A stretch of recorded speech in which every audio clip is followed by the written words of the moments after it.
This is the city. Los Angeles, California. I work here. I'm a cop. It was Tuesday, April 27th. We were working the day watch out of Juvenile Division. My partner's Frank Smith. The boss is Captain Powers. My name's Friday. We got a call from one of the richest neighborhoods in the city. One of the residents reported a 10-year-old boy and his sister were going from door to door begging for food. We had to find out why.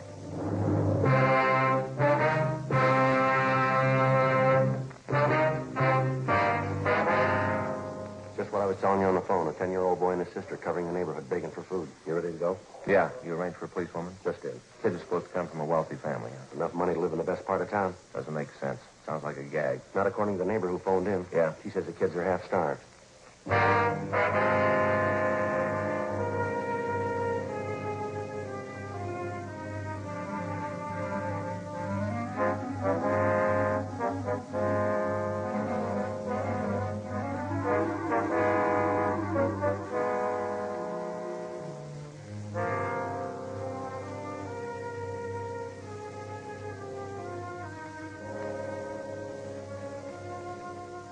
Frank and I drove out to a mansion in one of the wealthiest parts of town.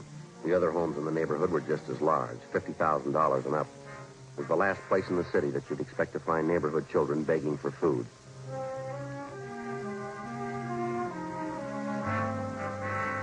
"3:20 p.m. We went around to the rear entrance of the mansion.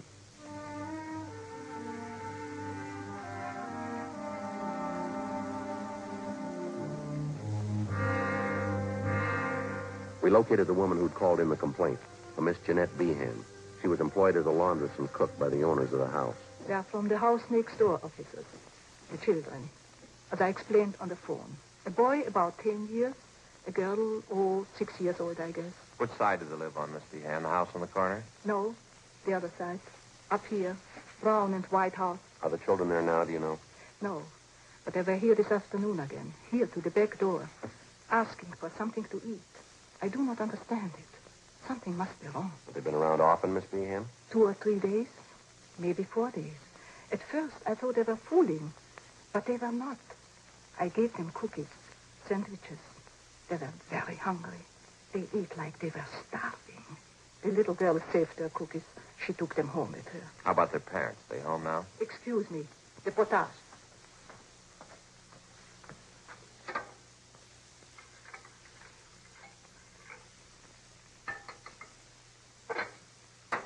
There. That's better. Yes, ma'am. No. I have not seen the mother the last few days. I understand they are divorced. The mother, she lives there with the children. The father, I don't know. What's their name, do you know? Kessler. Madame, the woman I work for, she says there are 3 children in the Kessler family. I don't know. I only have seen 2 of them, the boy and the girl. I would go over and see what is wrong, but I do not know the Kesslers. It is not my place. That's why I called you, officer. Yes, ma'am, I see. You understand. I do not mind giving the children food. I think only something is wrong if they do not get it at home. Well, thanks very much for notifying us, Miss Behan. We'll look into it right away. I'm just curious, Miss Behan, but what's that you're making there? This? Napoleon. What's that? Napoleon. Do you know? Napoleon pastry. Oh, sure. Smells good, doesn't it? Thanks again, ma'am. Certainly, officer. If there is something I can do, will you let me know? Yes, ma'am. Thank you very much. Goodbye. Goodbye, ma'am. officer.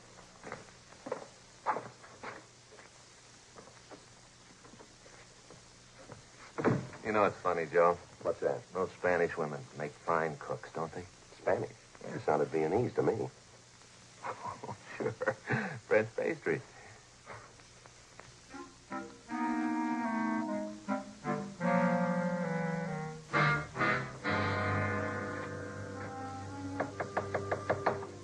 This name Kessler, they prominent in society?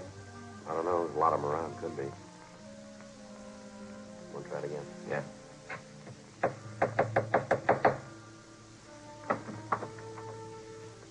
Yes, Your name Kessler?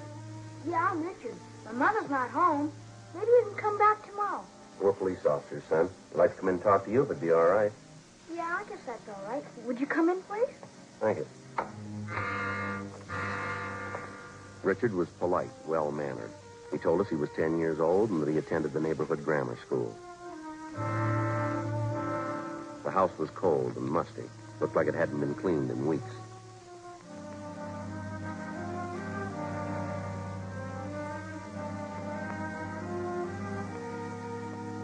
The boy showed us back to the kitchen where he was warming a can of soup that he'd borrowed from a neighbor.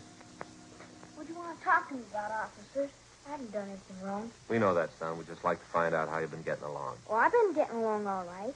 I got 2 A's and 4 B's on my report card last month. Mm-hmm. Where's your sister, Dick? Judy? Oh, she's just down the street. She'll be back in a minute. Well, how about your mother? Where's she? Oh, she's out, too. She'll be back. When do you expect her, son? Pretty soon. She'll be coming back pretty soon. Now, your sister, Judy, she's younger than you are, isn't she, Dick? Yeah, she's 6. I'm 10. Any other grown-ups live here with you besides your mother? No, Mom takes care of us. She'll be coming back pretty soon. I'd like to have you tell us the truth on this, son. How long's she been gone? I don't know. It's probably important. It's taken her a long time. If you come back tomorrow, she'll probably be here. When's the last time you saw her, son? Son, how about it? A couple days ago. Well, this is Tuesday. You mean she left the house Sunday? No, last Friday night she went out. She said she'd be back. I don't know. Did she say where she was going, son? No, but her boyfriend was here, Larry. I don't know his last name. She went out with him to a party, I think. I don't know. She'll be back all right. Did she leave anyone to take care of you? No, we could take care of ourselves. Nobody fixed the cooking, though. Yeah, I better take a look at that soup. I'll get it, son. Has your mother ever gone off like this and left you before, son? Maybe once or twice. She never stayed away this long, though. What's the matter, son? Well, it's Johnny, officer. Johnny hasn't eaten very much. He must be hungry by now. I was fixing the soup for him. Where is Johnny? In the nursery. He's got a bad cold. Mom knew Johnny was sick. That's why I've been wondering. She hasn't been back yet. I don't think Johnny's feeling well. Well, how long has he had this cold, son? A couple days before Friday, before Mom left. Mm-hmm. How old is he? Oh, Johnny? He's just a little kid. He won't be 2 years old till July. I've been wondering about him. At first, he coughed a lot. I've been feeding him milk and potato chips, same as Judy and I have. I don't know. Mind if we take a look at him, son? Yeah, all right if you want.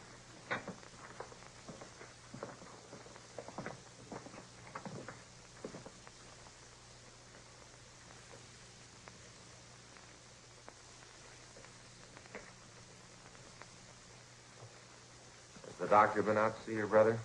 No, I thought of calling him, but I don't know the doctor's name. I was waiting until Mom got home. This is Johnny's room here. Would you come in, please? Sure. Look at the officers. That's my brother Johnny. It's cold in here. Yeah. Let's have a look here. Hi, Johnny. You hungry now? I think he's asleep, son. Sure.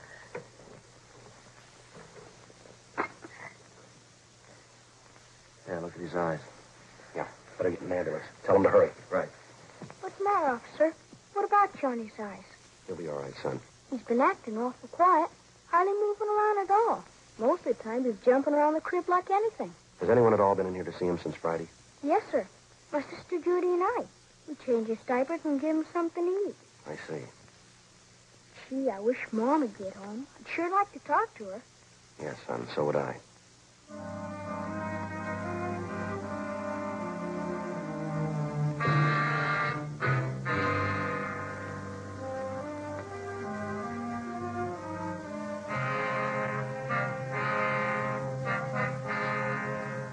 .48 p.m. We put in a call to the office for a policewoman. Then we got in touch with Ray Pinker at the crime lab, and he sent out a man to photograph the condition of the Kessler home and the children. The ambulance arrived, and little Johnny Kessler was taken to the general hospital in a critical condition. The 22-month-old boy was in a coma.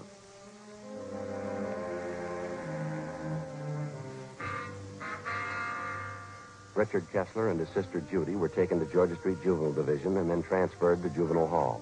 They were placed under protective custody, Section 700 Sub B, Welfare and Institution Code.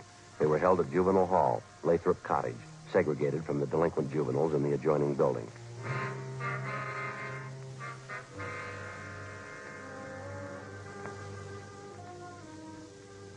Richard and Judy were given a bath and something to eat. Judy was interrogated separately by a policewoman. Frank and I talked to the boy, Richard. After a few minutes, he broke down and admitted that his mother had gone off and left the children alone on at least a half a dozen occasions. He told us his parents were divorced. He rarely saw his father, but his mother had had 2 or 3 boyfriends at the house during the past year. He also told us that his mother drank quite a bit. But she's never been gone this long, officer. Maybe she's out somewhere and has no way to get home. We'll find her, all right, son. Don't you worry about it. Now, this boyfriend of your mother's son, his first name's Larry. Is that all you can tell us? Yes, sir.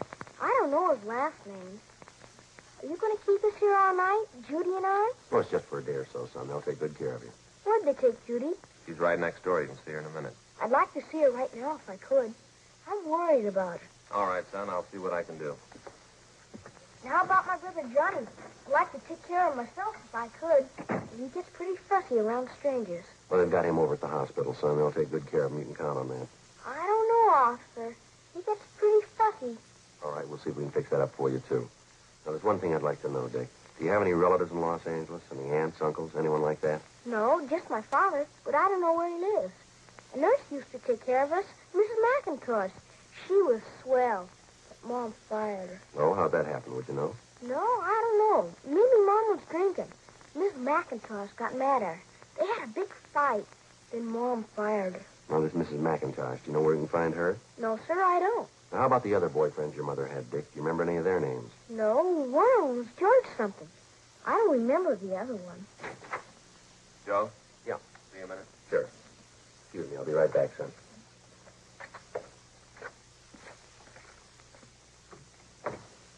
The hospital just called. It's a rotten shame. What's that? The Kessler boy, little Johnny. Yeah. He just died.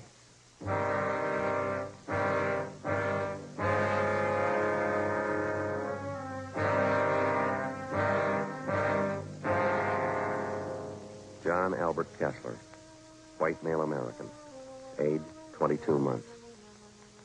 All the pertinent facts and data would be listed on the crime report. If and when the case was closed, the report would be filed away. Wouldn't be any different from 1,000 other dead body reports. The same size, the same color, the same number in the lower left-hand corner. In the course of 10 or 20 years on the job, a police officer sees a lot of them. Most of them he forgets. A few of them he never forgets.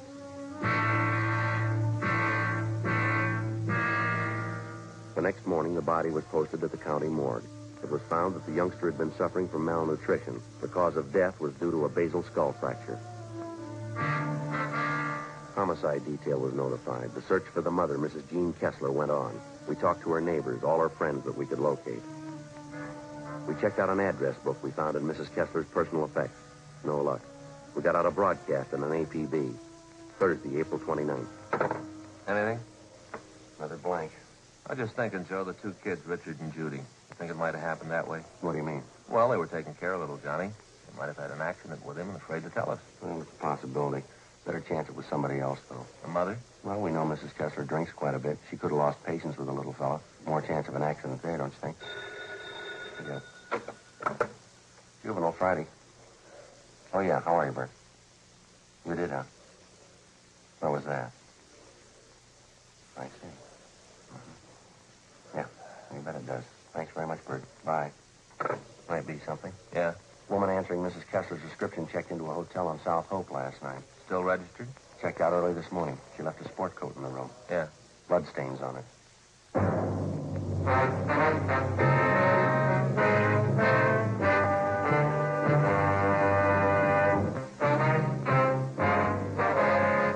Friday, April 30th. We were still without a lead to the whereabouts of the missing mother, Mrs. Jean Kessler. The blood-stained coat which had been found in the South Hope Street Hotel was shown to Mrs. Kessler's friends. They identified it as belonging to the missing woman. We showed the coat to Mrs. Kessler's children, Richard and Judy. They recognized it as belonging to their mother. Routine investigation of the hotel room failed to uncover any further leads. We got out a supplementary APB, and then we started rechecking with the Kessler woman's friends and acquaintances. We found nothing. We inquired at a dozen taverns and cocktail lounges that she'd been known to frequent. No sign of her. No sign of her boyfriend. In rechecking her personal effects, we found a canceled check to their former nurse, a Mrs. McIntosh. The endorsement carried her address. We checked it out. She'd moved. We traced her to her forwarding address. There, we were told that she had a new job as a nursemaid with a family living in the Los Feliz district. We called there and talked to Mrs. McIntosh. She told us that she was just leaving the house with two of the children for an outing in Griffith Park. We made arrangements to meet with her there.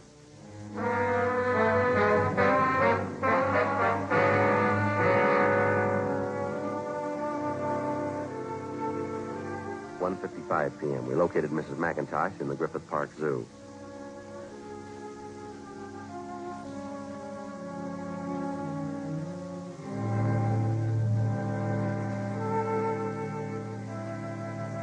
I read about it in the paper, Sergeant, about Johnny. I didn't know you wanted to talk to me. I would have called in if I did. We're still trying to locate the mother, Mrs. McIntosh. Can you help us out there? I don't know. Have you asked her those places she used to go to all the time, where she used to drink? Yes, ma'am, we have. They couldn't help us. Did you know any of Mrs. Kessler's boyfriends, the ones that came to the house? Yes, I knew all of them. Donald, don't you wander off now. Same for you, Patsy. Stay close. Now, the boy Richard was telling us about one of the boyfriends, ma'am. Name's Larry. Oh, yes. Donald, you heard what I said. Stay close. Yes, I knew that, Larry. Do you remember what his last name was, ma'am? Yes, Carpenter. Some kind of an actor in the movies, I think. Larry Carpenter. You know where he lives? No. I think he had an apartment in Hollywood. I wouldn't know the address. What kind of a man is this Carpenter? I mean, his temperament, things like that. Lazy. I don't know how much money Mrs. Kessler spent on him. Did the two of them ever argue? Did they ever have any fights, would you know? All the time. He had a terrible temper. Did he ever strike Miss Kessler? Oh, yes. I saw it happen several times. How did this Carpenter act toward the children, Mrs. McIntosh? Indifferent, I guess. They annoyed him sometimes. Lord only knows what happened after I left. And that was after you had the argument with Mrs. Kessler. Yes, it was about her drinking and her boyfriends and all the rest. I just got sick of it. I told her what I thought. She just wouldn't admit she was getting old. Not caring for the children, pretending she was still in her 20s. Do you have any idea where we might locate the father? Well, they're divorced, you know. He's a head salesman for a lumber concern downtown. He inherited most of his money. I have the name of the company at home. You can have it if you like. Thank you very much. We'd appreciate it. It's the children I feel sorry for, not her. Yes, ma'am. 3 beautiful children and the way she treated them. Poor Johnny. Poor baby. I just can't understand it. Ma'am? Johnny. I mean, to go off and desert a helpless baby, her own baby. What reason could she have to do that? I don't know, ma'am, but it better be a good one.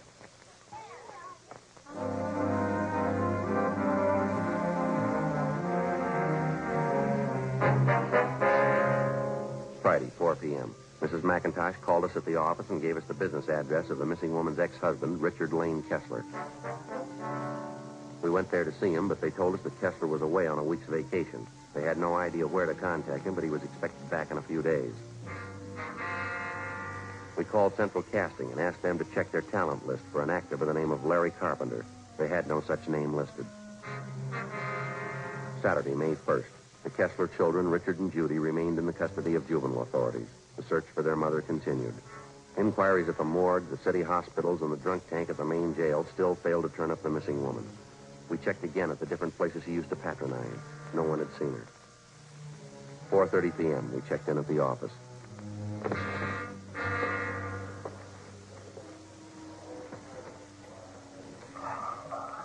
A lot of mileage today. Yeah, we haven't got much to show for it, have we? No. Not going to be much fun for those Kessler kids next Sunday. Why? What do you mean? Second Sunday in May. What about it? Mother's Day. Yeah. Thanks.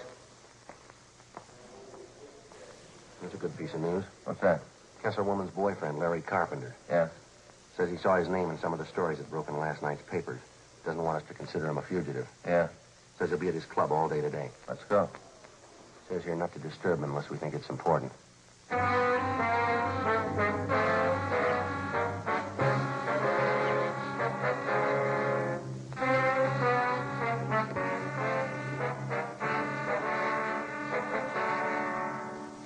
.25 p.m. Frank and I located Larry Carpenter in his club, back in one of the card rooms. Now, look, I told that cop when I called in, you weren't supposed to contact me here unless it was important. That little Kessler boy is dead, Carpenter. We think that's pretty important. But I don't know anything about that. You didn't have to interrupt me. That's an important man I was playing with. What do you want to know? Where's Miss Kessler? Why ask me? I don't know. You're a pretty good friend of hers. You were the last person seen with her. That was a week ago. Went out to a party last Friday night. I haven't seen her since the following Monday. Yeah, last Monday. I'm through with her anyway. What do you mean? Well, I got sick of her, that's all. Pawing all over me, asking me to marry her. I just got sick of her. It wasn't worth it. You took money from her? Yeah, a little bit to tide me over. She had plenty. Why not? Where'd you last see her? I can give you the address, but keep your voices down, will you? I wouldn't like this stuff to get around the club. Were you at another hotel with Mrs. Kessler last week? Yeah, on South Hope, around 9th Street, I think. That's where you found her coat, huh? What do you got to say about that? The bloodstains? Sure. Crazy dame. I told her I was through with her, and she tried to hit me with a bottle. Cut herself.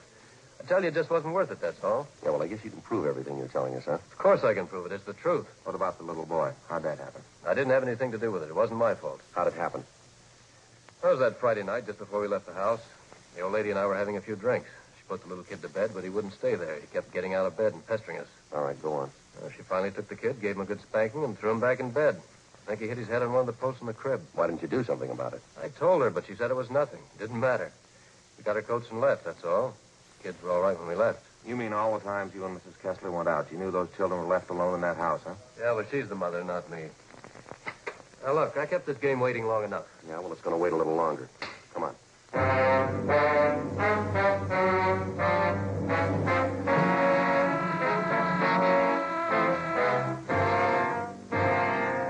Larry Carpenter was taken downtown and held for questioning on suspicion of murder. He gave us the address of the hotel where he'd last seen Mrs. Kessler. Frank and I checked out the address. The desk clerk told us that a woman answering Mrs. Kessler's description was registered in a room on the second floor.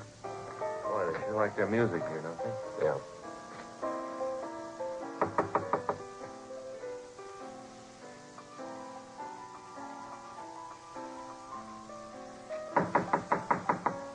Who's there? Who is it?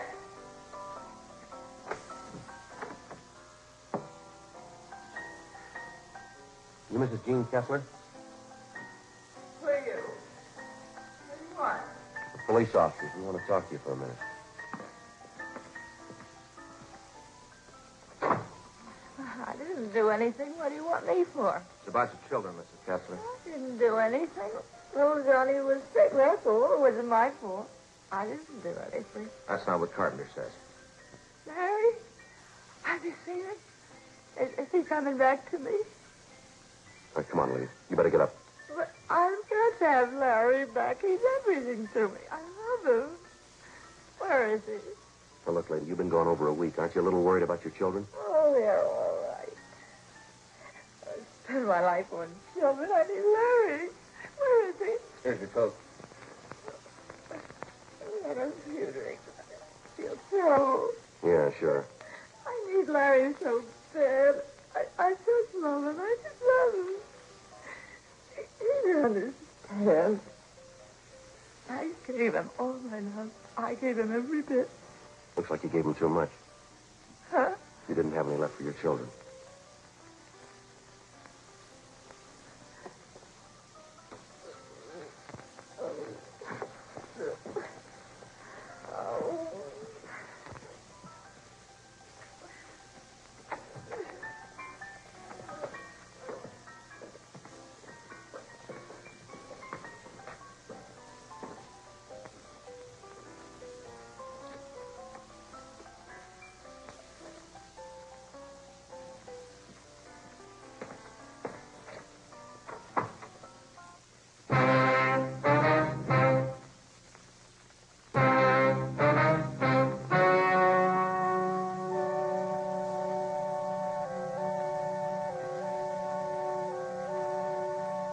On July 2nd, trial was held in Department 87, Superior Court of the State of California, in and for the County of Los Angeles. In a moment, the results of that trial. The suspect was tried and convicted of manslaughter, which is punishable by imprisonment in the state penitentiary for a period not to exceed 10 years. The Kessler children were placed in foster homes.